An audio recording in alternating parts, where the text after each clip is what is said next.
Hi.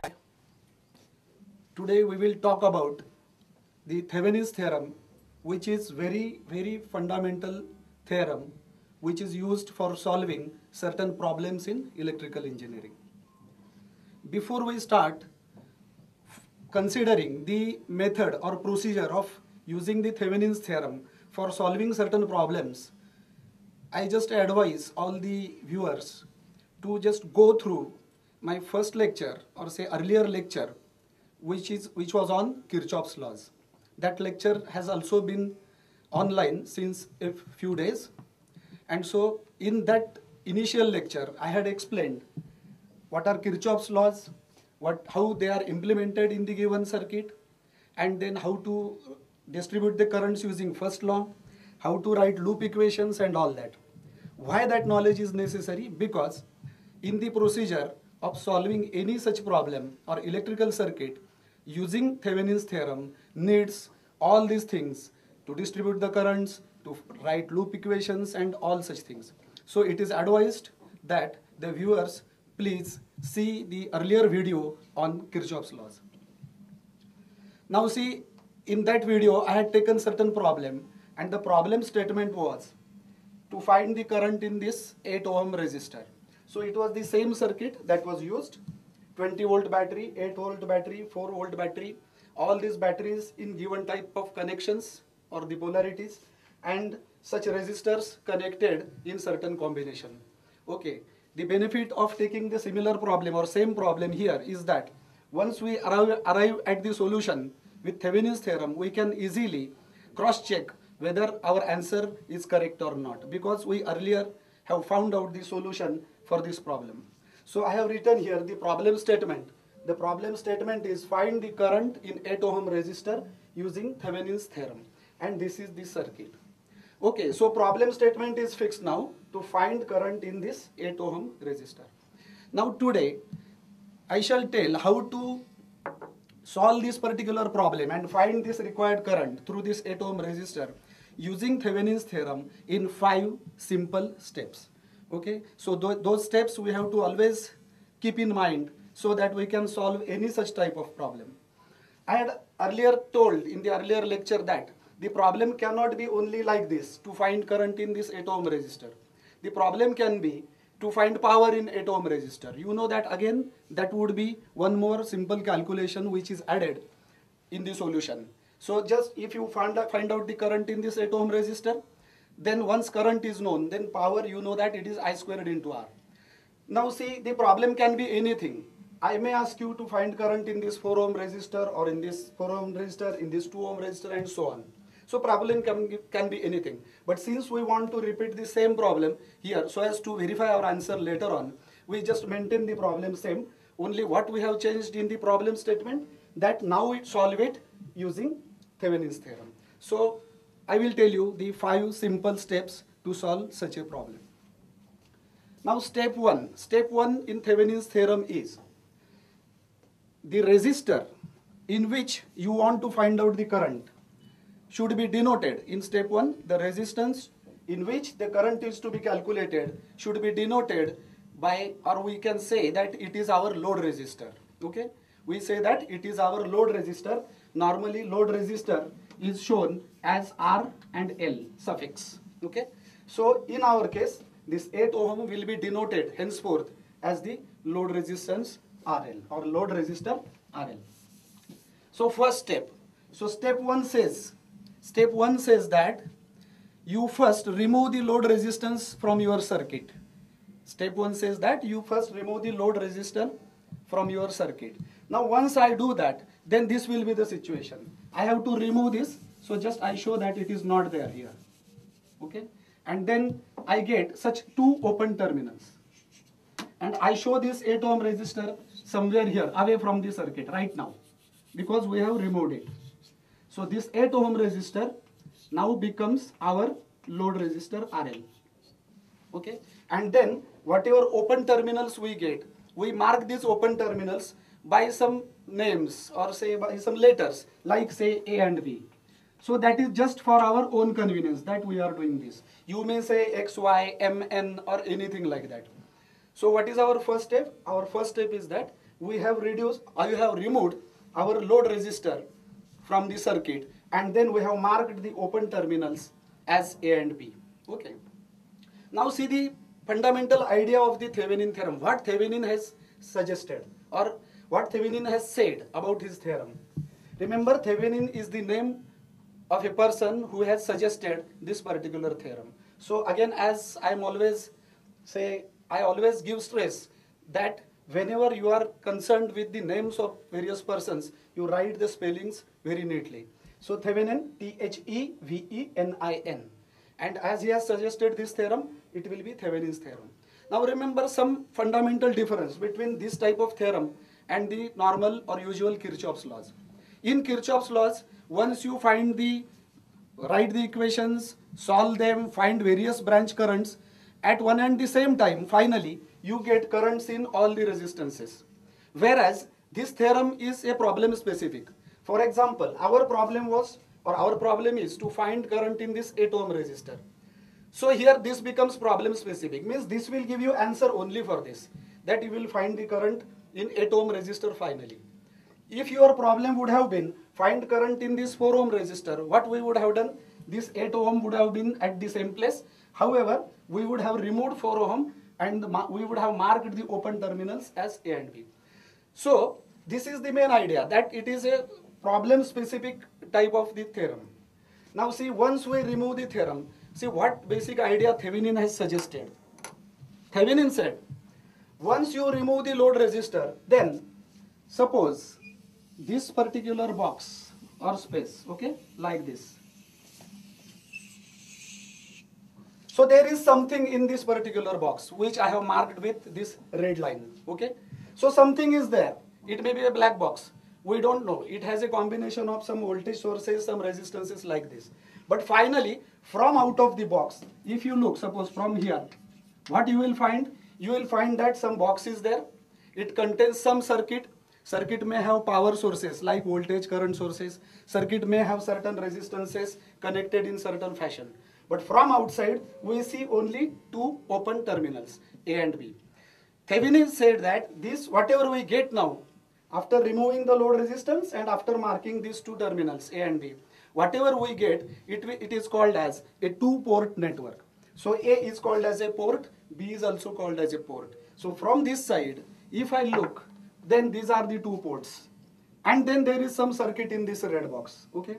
So Thevenin said that when you come across such a 2-port network, then suppose we connect a voltmeter like this across these 2 ports. Suppose I connect some voltmeter from outside, okay, a DC voltmeter. If we connect, then it will give some reading, or it may give some reading of voltage here. So what is that voltage? So from looking outside, what we get is some voltage between A and B. Definitely that is some voltage created by this circuit which is enclosed in the box. So finally, means his idea is, under this situation, points A and B will have some potential difference or some voltage created between A and B. Thevenin said that this is some open circuit voltage, and now normally it is denoted by VTH, okay. So VTH is nothing but Thevenin's voltage, but its meaning is that it is the voltage or potential difference which exists between point A and B due to the action of this entire circuit, okay. So that we call it now as Thevenin's voltage. So meaning is, again I repeat, the meaning is Thevenin's voltage VTH is nothing but some potential difference or some voltage which appears across open points A and B, or these 2 ports, okay. Now further Thevenin said that that is not the only thing which was there in this red box, but the red box also contains some resistances connected in certain fashion. So Thevenin said that if you look inside these 2 ports, suppose this is me and I am looking inside the circuit, whatever is there in box, what I will find? I will find that this entire network of the resistances will give one equivalent single value of resistance between these 2 points, some single resistance between these 2 points. We call this resistance as Thevenin's equivalent resistance, or say RTH. Remember this TH we call it for remembering Thevenin who has suggested this theorem. So what is RTH? RTH is some equivalent resistance of the entire passive network of the resistances which contains in the box. But remember, for determining this RTH, which is some equivalent single value given by the entire network in the box, while determining that value, remember, you have to assume that the power sources are not acting, they are not there. It is just a passive network. Now in that procedure, which we will learn in the earlier next steps, one of these steps next, we will find that if there are voltage sources, then they should be replaced by their internal resistances. Means what? If this 20 volt source has some 1 ohm resistor, what should I do? While determining the Thevenin's equivalent resistance, I should just represent that voltage source with its 1 ohm internal resistance. But if they have not specified any internal resistance of the voltage source, then no resistance means zero resistance, then you have to just short that branch. So voltage sources, ideal voltage sources will be shorted like this. For this also, this will be shorted like this if it does not have any internal resistance. Also for 4 volt, if it does not have any internal resistance, then you have to short it. So finally you will find that it becomes a passive network or inactive network just composed of the resistances. Okay, so basic idea for determining RTH is that you have to only consider what would be the final single value of equivalent resistance across these 2 points given by this entire network in the red box. Okay, so that is the idea, but we will go to that point later on at the appropriate step. So I again restore our circuit because we have to start right from first step onwards. So I will just write or replace my voltage sources. 20 volt was here, then this was the source which was 8 volt here, and here there was one source, this was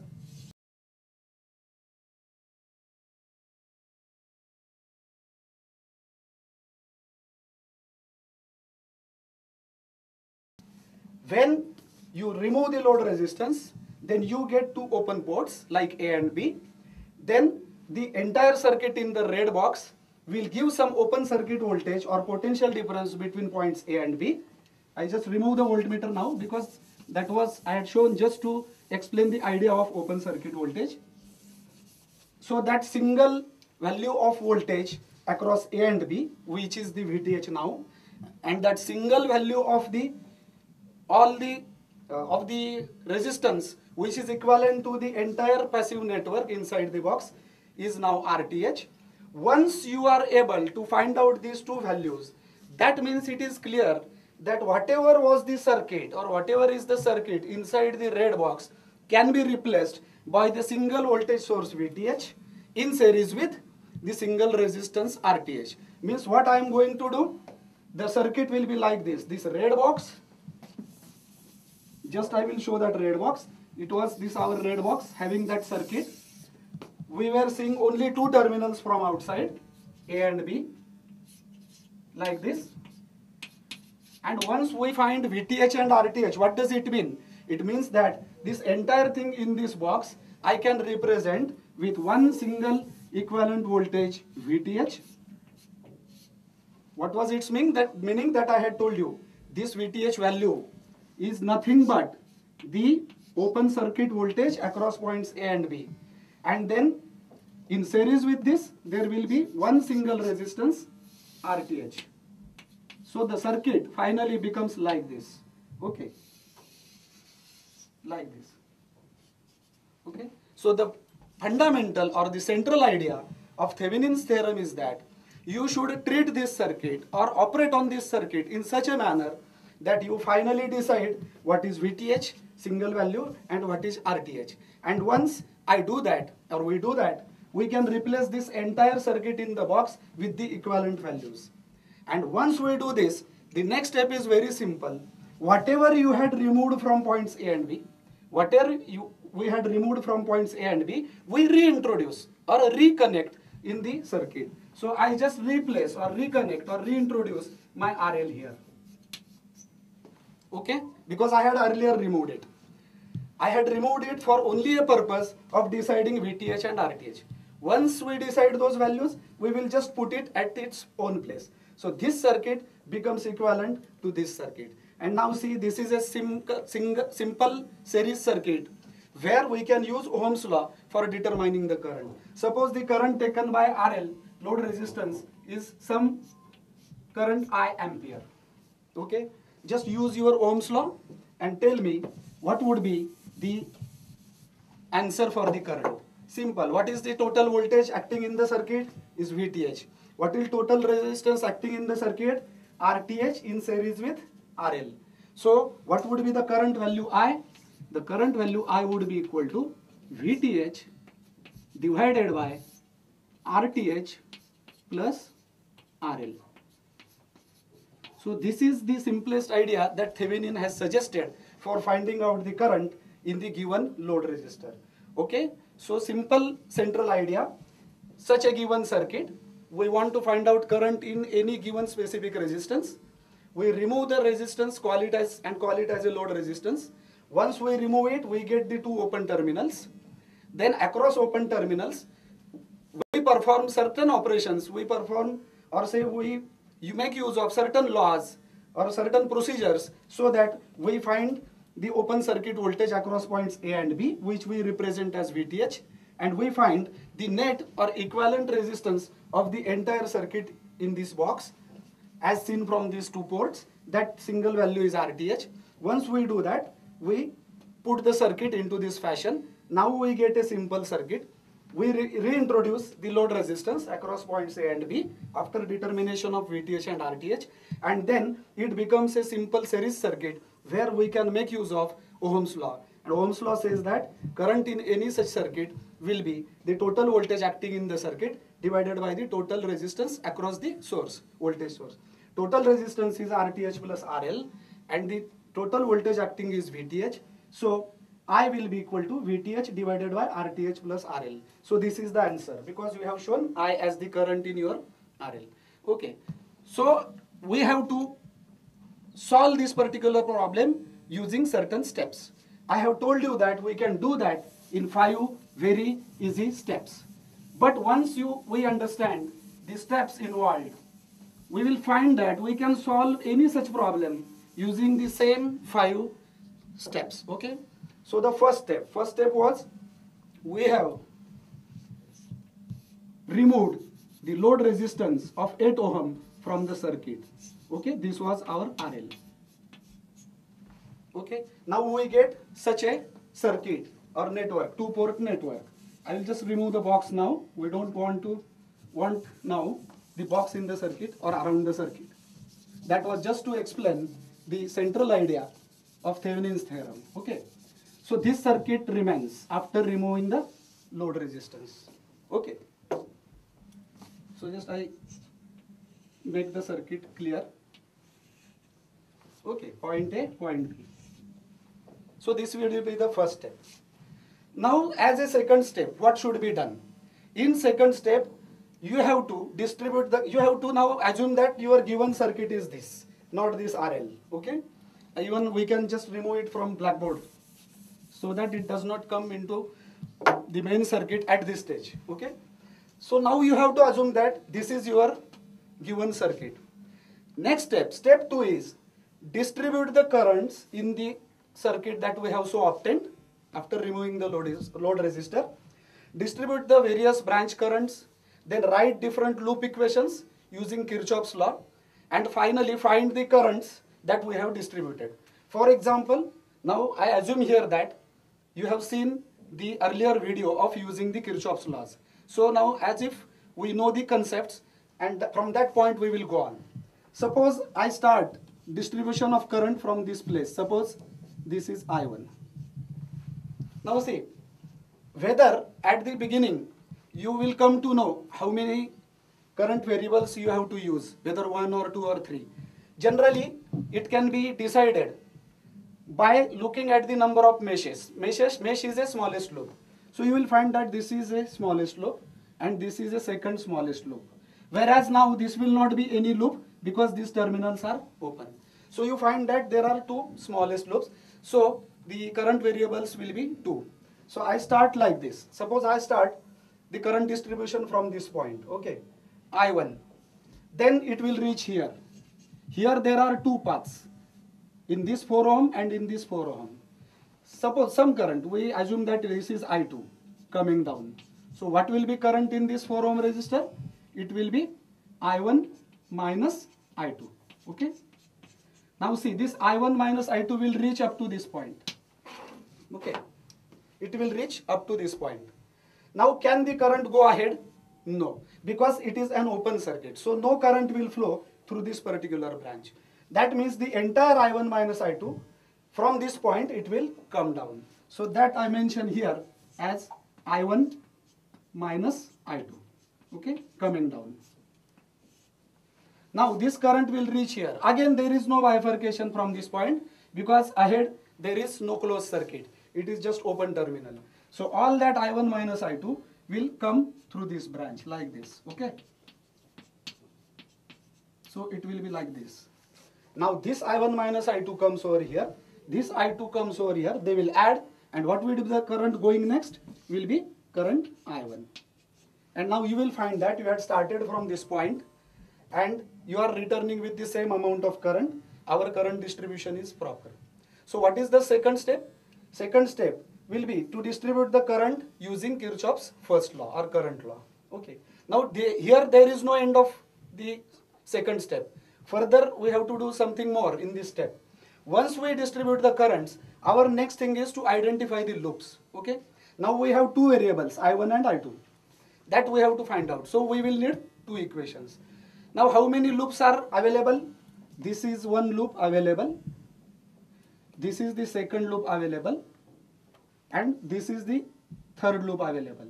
You cannot take this full loop because this is open circuit here. So for our own convenience, we will take these small meshes like this. Okay. I call this small mesh as 1 or loop as 1 and this one as 2. So my loop 1 will be from this point here, then down, then left, and then again to the original point.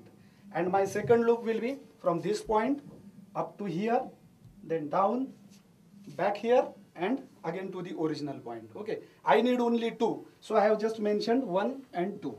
Okay. Now our job is to write the loop equations. So for loop 1, just we write the equation using Kirchhoff's second law. Suppose for loop 1, we start from this point. This to this, we are traveling clockwise. Our current is also in the same direction. So it will be, the voltage drop will be minus 2 I1. So while we reach to this point, the voltage drop will be minus 2 times I1. So minus 2 I1. Okay, now we reach to this point. Now this to this. Again, we are traveling clockwise, means downwards in this branch. Our current I2 is also downwards. So it will be again a voltage drop. So minus 4 times I2 will be the next term here. So minus 4 times I2. Now we have reached here. This to this point, no resistance, no components or no voltage source. That means no question of any voltage drop or rise. And this point to this point. Again, as I have told you earlier, you are jumping from negative plate to positive plate while traveling. Okay. So it will be a voltage rise. So voltage rise will be by 20 volt. So plus 20 volt. And now you have reached to the original point from where you had started. We have considered all voltage rises, voltage drops in the given loop. And that means this sum total must be equal to 0. Okay. So now just make it a simpler one. If we divide by minus 2, it will be I1. So I can write that is I1 plus 2I2 equal to 10. Okay. This I call as equation 1. Because 20 I take to other side, it becomes minus 20, and when we divide all the terms by minus 2, it will become 10 to right hand side. And now for loop 2.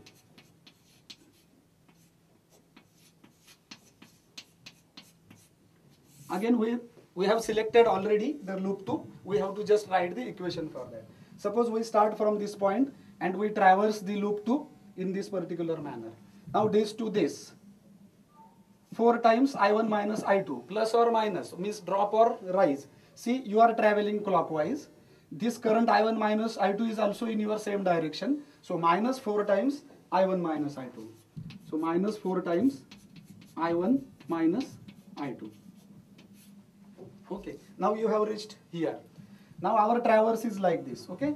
So when we are coming down, see, our travel is clockwise, that means we are coming down.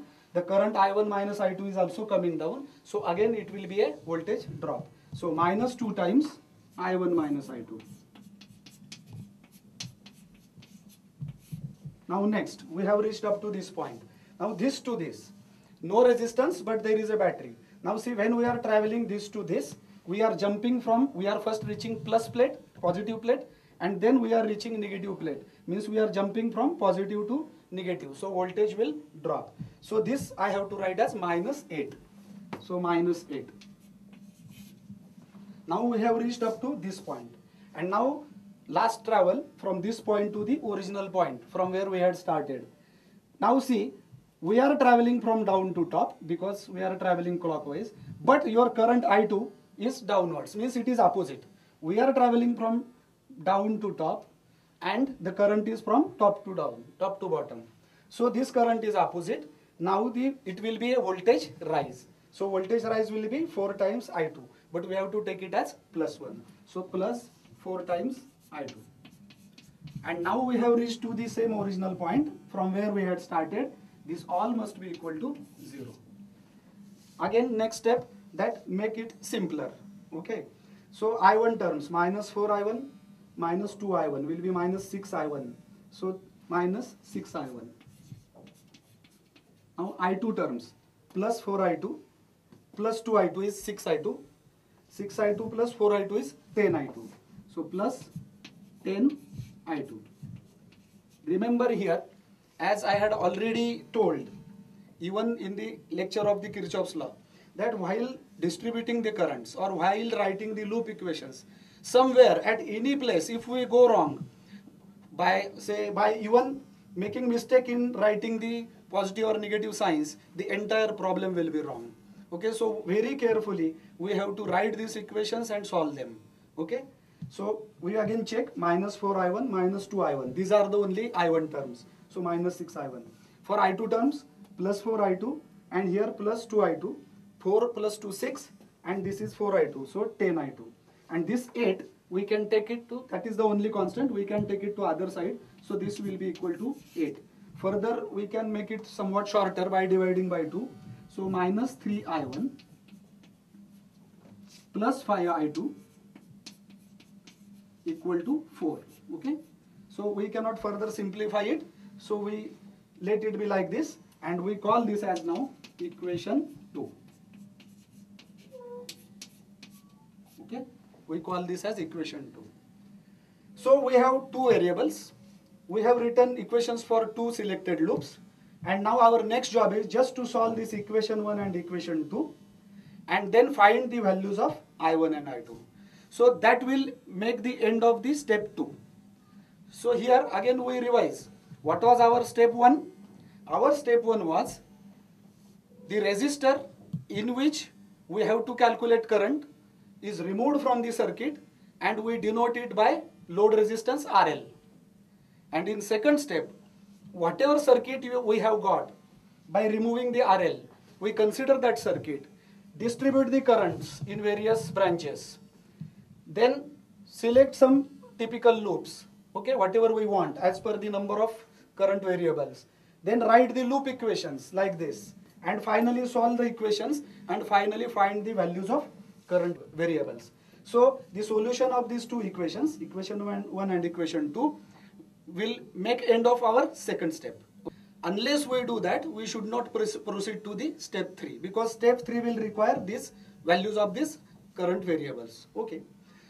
So if we solve those two equations, equation 1 and equation 2, you will find, because we will not waste the time in the explanation of the particular theorem, Thevenin's theorem. So directly I will tell you what would be the solution. We will get I1 as 42 by 11 ampere.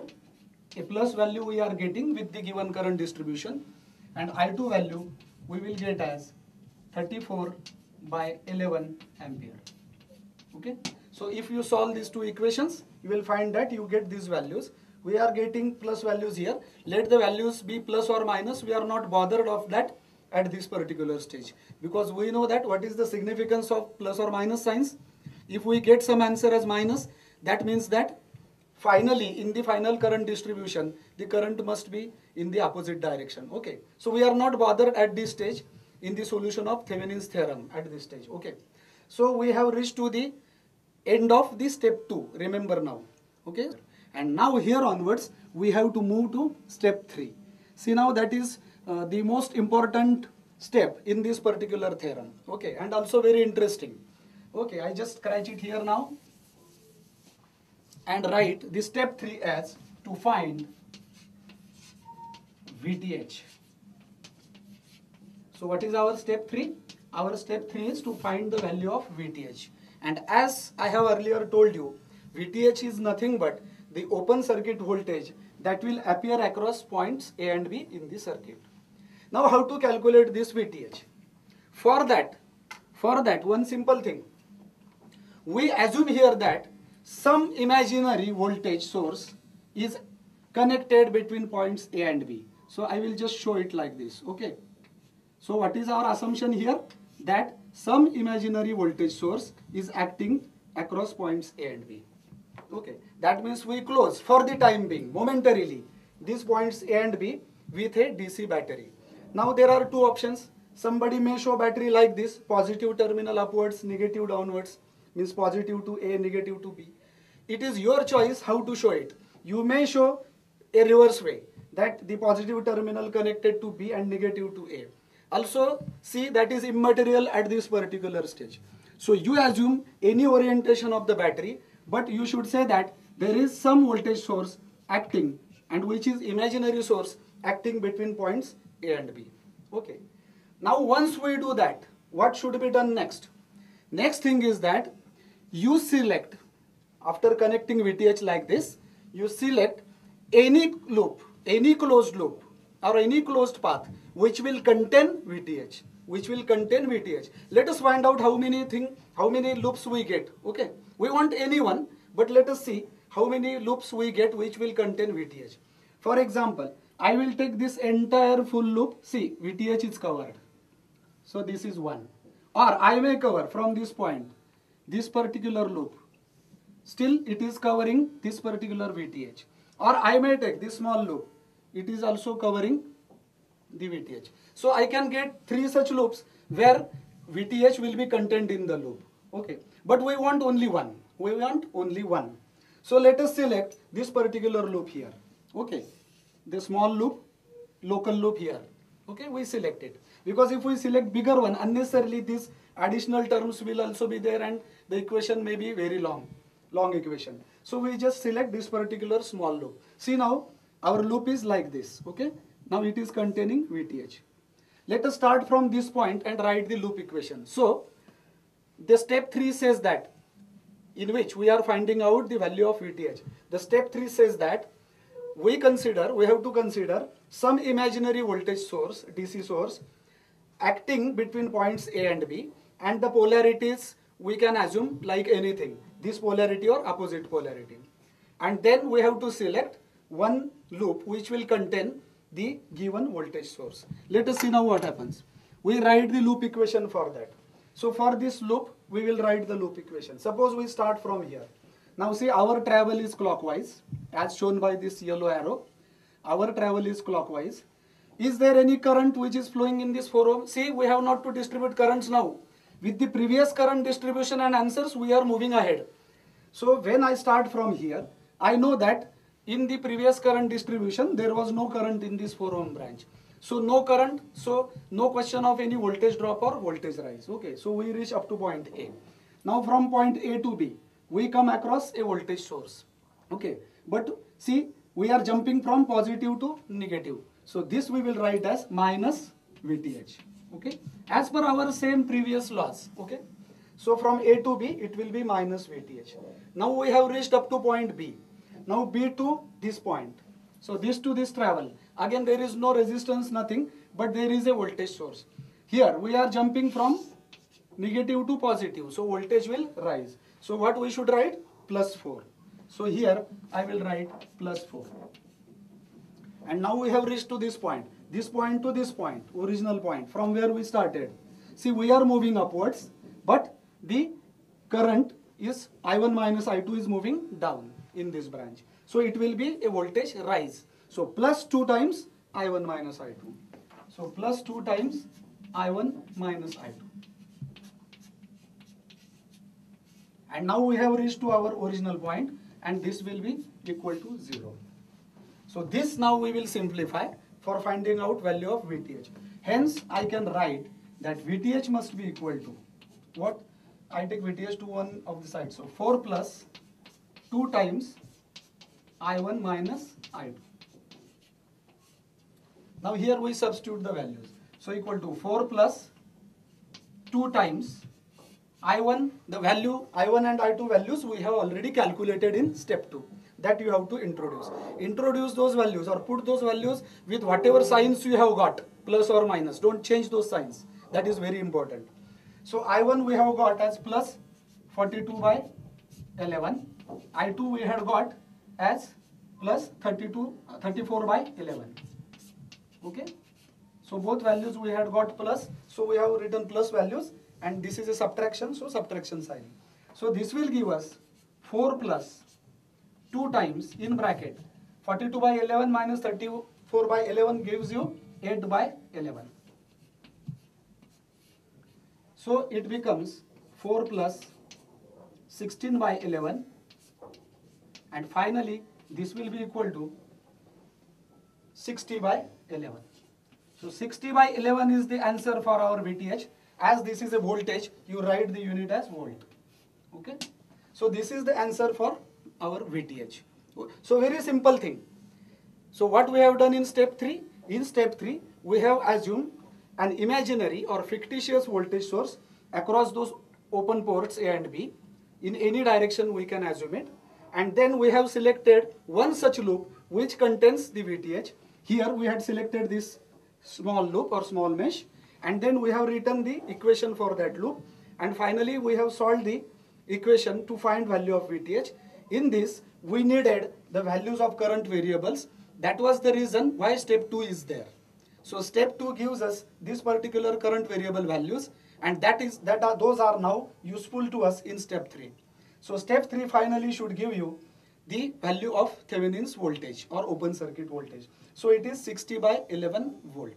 Now see, it may be a question that suppose I would have chosen any other loops. So I will just write in the corner so that we should not forget it. So VTH we have got it as 60 by 11 volt. And now just we will see what happens if suppose anybody else selects any different loop, but still whether we can get the same value of VTH. For example, if we select this particular loop, this one, okay? Let us see what equation we can write. Now see, our travel is clockwise like this. Current is also in our direction, so minus 4 times I1 minus I2. Then next we have reached here. Again ahead, no current in this 4 ohm, so no question of voltage rise or drop. Then here down it will be minus VTH. So we have reached here. This to this point plus 4. Then next from this point to here. Now see, this battery is opposite. We are jumping from positive to negative. So voltage drop by 8. So minus 8. Now we have reached up to this point, and this to this. See, we are traveling from bottom to top, whereas current I2 is top to bottom. So it will be a voltage rise again, 4 plus 4 I2. So plus 4 I2. So this all must be equal to 0. Let us just solve it. Okay. So minus 4 I1 plus 4 I2 minus VTH plus 4 Plus 4 and minus 8 will be, say, minus 4 plus 4I2. This all must be equal to 0. So minus 4I1. Then plus 4I2 and plus 4I2 plus 8I2. And we take VTH to other side. VTH and this 4 will mention here, minus 4. And we take this VTH to other side. Okay. Now let us introduce the values again. Minus 4 times. What was our I1? Our I1 was 42 by 11. Plus 8 I2. What was our value for I2? 34 by 11. Minus 4. So at this step, we have put the values of I1 and I2 as we have got earlier. So these values, let us further simplify it. This wall will be equal to, this will be minus 168 by 11. Then this will be plus 272 by 11. Then minus 4 must be equal to VTH. And then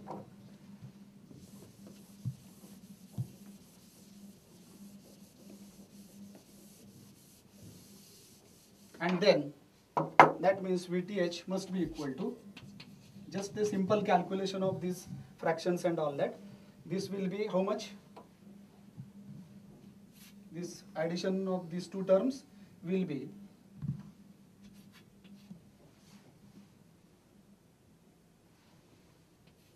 so it will be 104. So this will be plus because 272 is big. So 104 by 11 minus 4. Just further it will be like this, 104 minus 44. Again you will find that this gives you 60 by 11 volt. So just match with our previous answer. This we had obtained with some different loop. So any loop you take, you will find that your answer must be same. Now the same thing you can do it. Suppose even if you take this bigger loop, right from this to this end, and if you write the loop equation, put values of I1 and I1, you will find that still you will get the same answer. Okay, so step 3 we are using for finding out the value of VTH. And now we move to the step 4. We move to step 4. Step 4 is to find RTH. Okay, so that equivalent resistance of the entire network across open points A and B. Okay, that will be our step 4. Now what is to be done in step 4? In step 4 now we don't want anything from all this data, any current distribution, nothing. What we want for step 4 or for finding out RTH, we just want the value of equivalent resistance as seen from these two terminals, and that value will be just the single value of equivalent resistance. So we need a passive circuit, as I have told earlier in the beginning. So we are in need of the passive circuit. So that passive circuit I will just represent here. Okay. So the circuit that we will consider for finding out RTH will be just this one. Okay.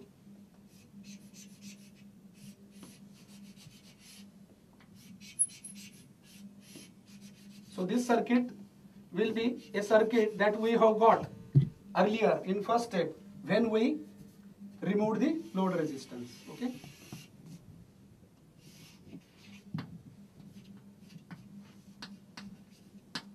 Point A and B.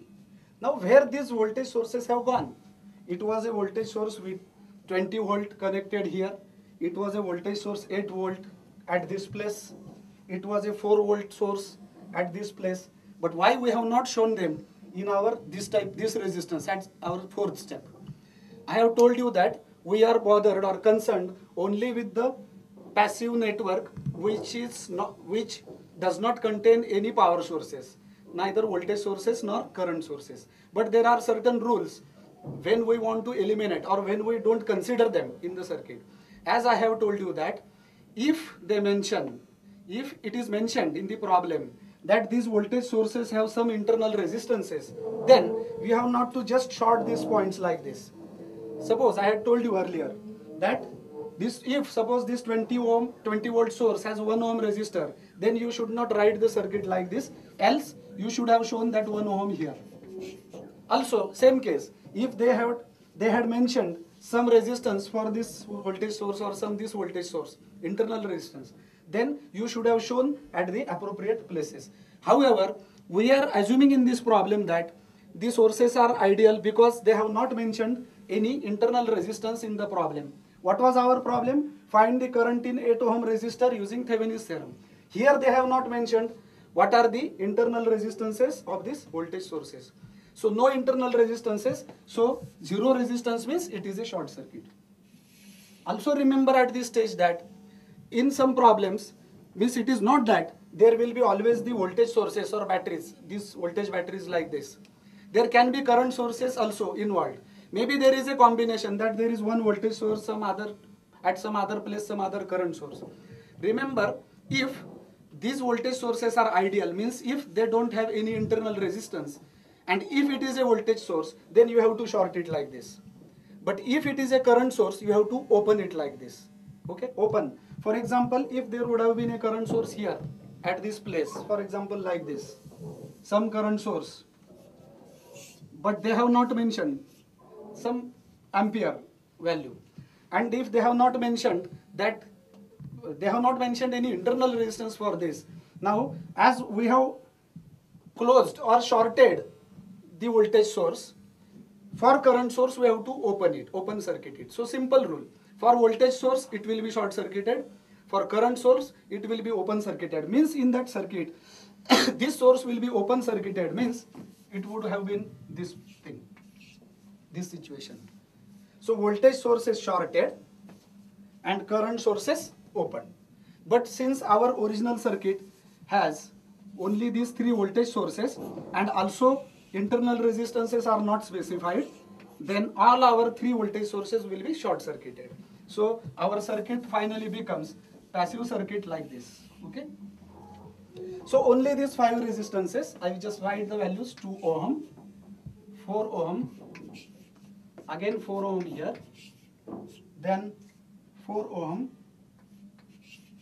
2 ohm, that's all. Okay. So to find RTH, which is the final the unique equivalent value of the internal resistance of this entire circuit, or equivalent resistance of this entire circuit as seen from terminals A and B, for that calculation you have to consider only a passive circuit replacing the voltage or current sources as per the rules as I have just told you. So this is the circuit. So our next job is to just solve this circuit and to find out single equivalent value of resistance across these 2 points A and B. Okay. So that job you have to perform now. Now see, you will find 2 ohm and 4 ohm. They are in parallel. This is one branch, this is another branch. So across these 2 nodes, this is one branch of 2 ohm and this is one branch of 4 ohm. So 4 and 2 are parallel. What is the parallel combination? R1, R2. If R1, R2 are in parallel, what will be the net resistance of parallel combination? It will be R1, R2 divided by R1 plus R2.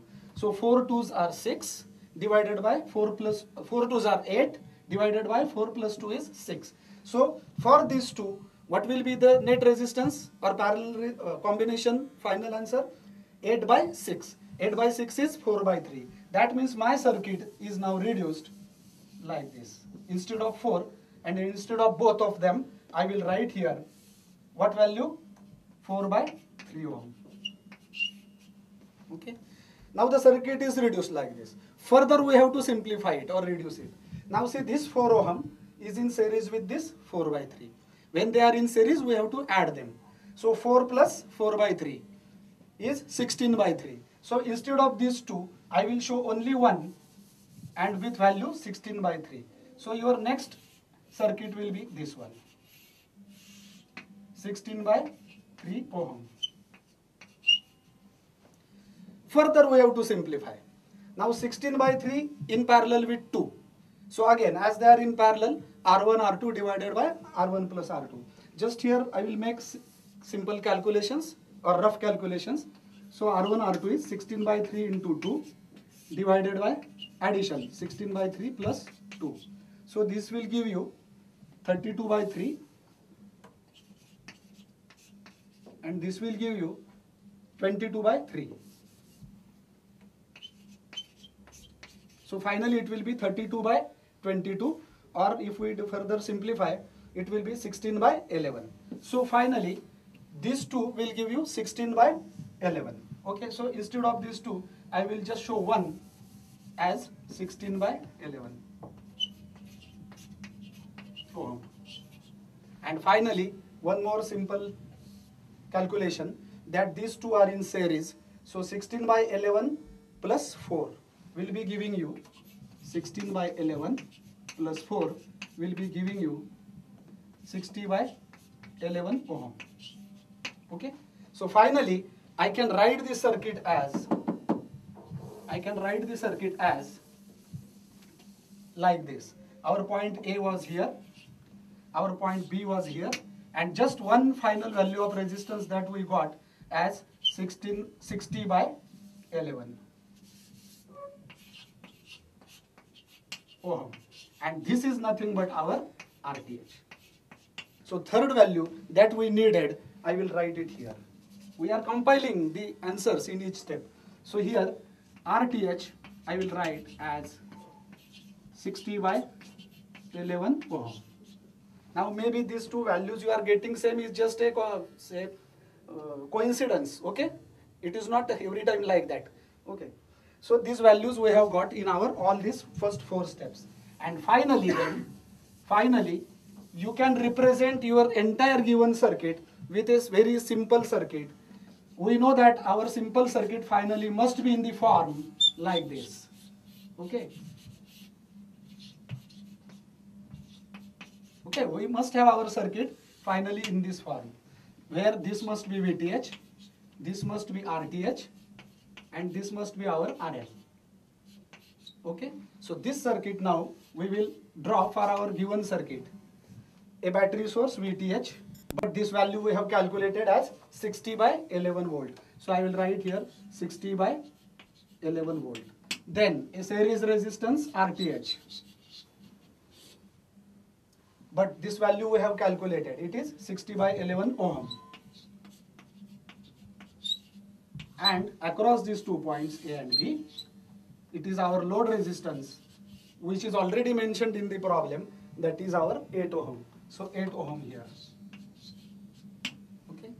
Okay, Thevenin said that you can convert any such circuit in this particular form finally. Okay. And now the solution is very simple. What was our problem? Our problem is find the current in 8 ohm resistor. So this is the final circuit that we are getting. This is our 8 ohm resistance or load resistance. I assume that this current is some current I. Okay. And what is the answer for I now? The answer will be like this.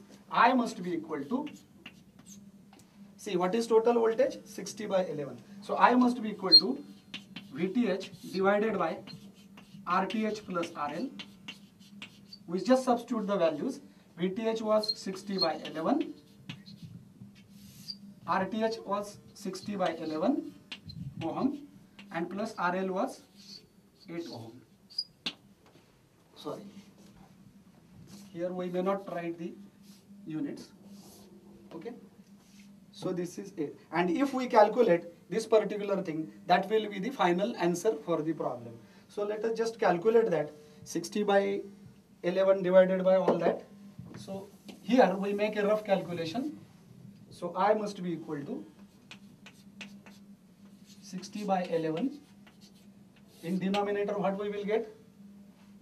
148 by 11.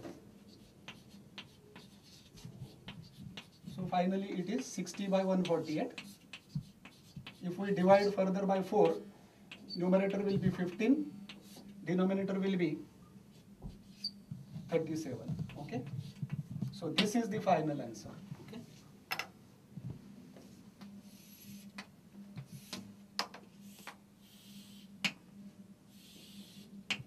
So this is the final answer for the given problem. Okay, so this is in short the procedure of solving any such problem with the help of Thevenin's theorem in 5 simple steps. Remember, what can be the problem given like this: any type of circuit, any voltage or current, any power sources, voltage sources or current sources, any combination of the given resistances, any values for the sources and resistances. The procedure remains same for solving with Thevenin's theorem. So any such problem can be solved in such 5 simple steps.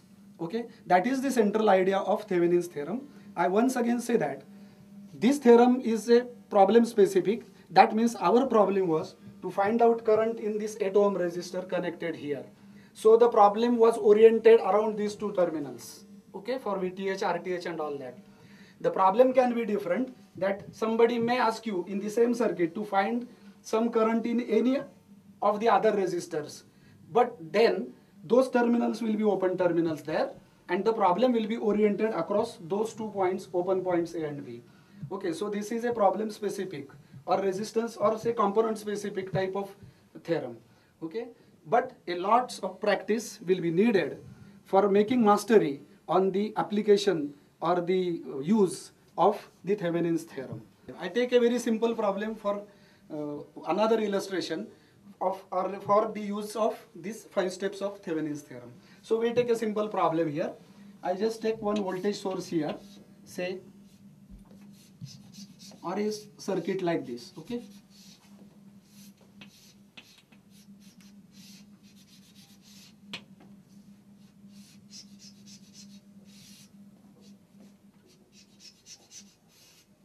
And maybe the values would be like this: 8 volt here, 4 volt here, and these resistances of 2 ohm here, 2 ohm, 2 ohm, and say 4 ohm here. And suppose I mention a problem, find current in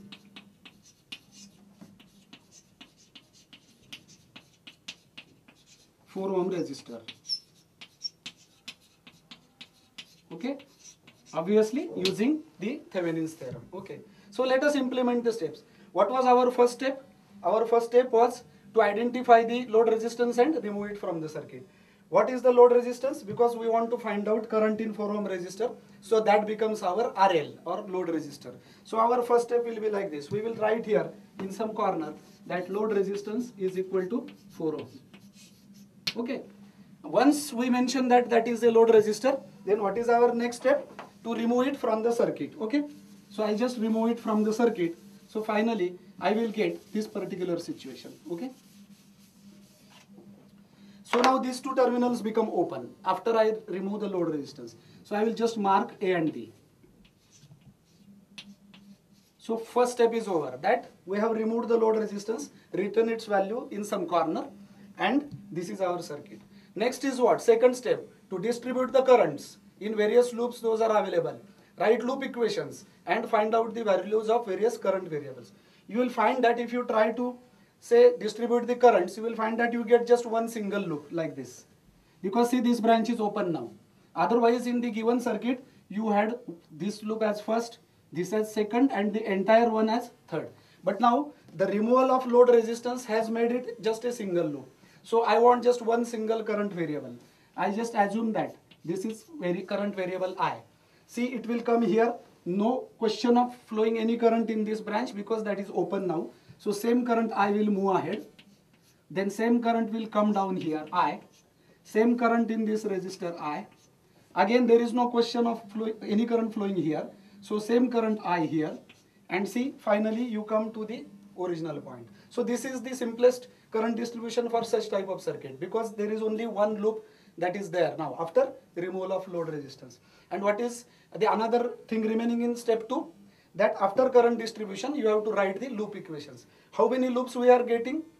The clear observation of this particular diagram will tell us that we get only one single loop, and it is just this loop, because now this is open.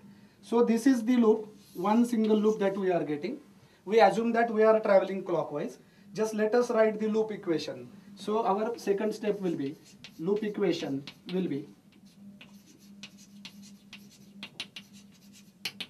just we start from this point.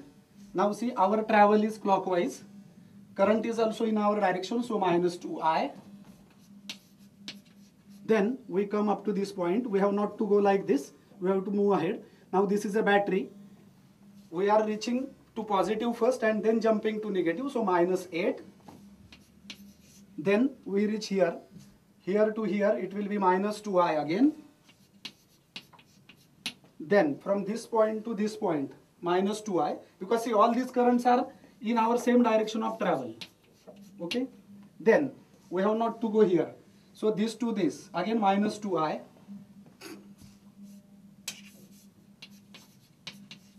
And then one more thing remaining from this to starting point. So now you are jumping from negative to positive terminal of the battery. So it will be plus 4. So plus 4 equal to 0. So just to simplify it further, minus 2I, minus 2I, minus 2I and minus 2I. So minus 8I. And the constants are minus 8 and plus 4. So minus 4. This all must be equal to 0. This will give you minus 8I equal to 4. And this will give you I is equal to minus 4 by 8. That is minus 1/2 ampere. Okay. Now here we have got minus answer. Let it be minus. We have not to change anything, any signs anywhere in this procedure. So second step we have implemented. Now see step 3. What is the step 3? In step 3 we have to find out the value of VTH. Okay. To find VTH. So step 3 will be to find VTH. Now for this, what should we do? To find VTH, we have to assume an imaginary or fictitious voltage source across those open two terminals. I will just scratch now this arrow because we don't need it now. Okay. So in our step 3, we have to consider some imaginary or fictitious voltage source connected across points A and B. I will just show the source. Okay. Now maybe I show it like this, or maybe I will be showing in opposite manner. Again, forget, you can show it like anything. Okay. Positive to A or positive to B in any fashion. But here I will write that this is our VTH. Now once we imagine a voltage source across the two open points, then what is our next procedure in step 3? That consider any loop that will contain VTH. So suppose, let us look at the figure. I can consider this particular loop, it will contain VTH. Or I can consider this second one, it will contain VTH. But how many loops we have to consider? Only one, any one. So either you consider this one, left side loop, or you consider this right side loop. Any loop you consider, it must give you the same answer for VTH. Suppose we consider this left loop. And then write the loop equation. Again we start from this point, minus 2I. Then next. Now this is your loop. Remember, because you have shown the voltage source across A and B. Okay. Now you reach to this point. Now you are moving opposite, means positive to negative. You will be jumping. So it will be minus VTH. Next, you have reached to this point. Now you have to go left. Again minus 2I.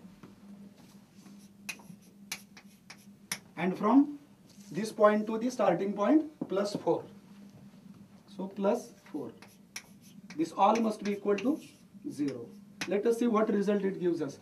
This gives VTH equal to minus 2 and minus 2, minus 4I plus 4. Okay. Now, here you get the value of VTH, but this is unknown, but you have already calculated the value of I. Value of I was coming in earlier step as minus 1/2. So I will just put the value minus 4 in bracket minus half plus 4. So this will give you 2 plus 4. That means it is 6 volt. Our next step is to find RTH. So that will be step 4. So to find RTH. Now for that what we should do? We should take the passive circuit and we should replace the voltage or current sources appropriately with the rules. Okay. So what circuit we will get? See now this, they have further not mentioned whether the batteries have any internal resistances. So they are ideal batteries. So these 4 volt and 8 volt batteries will be just short circuited, and all the resistances will be kept as they are. So your circuit for this calculation will be this one. This battery short circuited, these points A and B open, and to right hand side this battery will be short circuited, this 2 ohm and also this 2 ohm. Okay, so 2 ohm and 2 ohm. So this will be just the circuit. And now see, it is very simple here to find out the net equivalent resistance across points A and B. These 2 and 2 will be a 4 ohm resistor, and also these 2 and 2 in series 4 ohm resistor. So your next step will be, instead of these two resistances, I will show just one single branch of 4 ohm. And for this 2 and 2 in series, I will show the sum 2 and 2 4. So the circuit will be reduced to this. Okay. And now further, these 4 and these 4 ohm, they are parallel across points A and B. So 4 parallel to 4 will make the value half. So finally, your circuit will be reduced to just one single resistor across points A and B, and this value will be 2 ohm. And that is what we want. See, at this stage, this 2 ohm will be called as the Thevenin's resistance, RTH. So third conclusion, RTH I write here as 2 ohm. And now last step, to calculate the current. So our given circuit will be resulting finally into this. This VTH value we have got 6 volt. This RTH value we have got as 2 ohm. And our load resistance as defined in the problem was 4 ohm. Okay. So this is the circuit. And so finally the current flowing in given load resistance,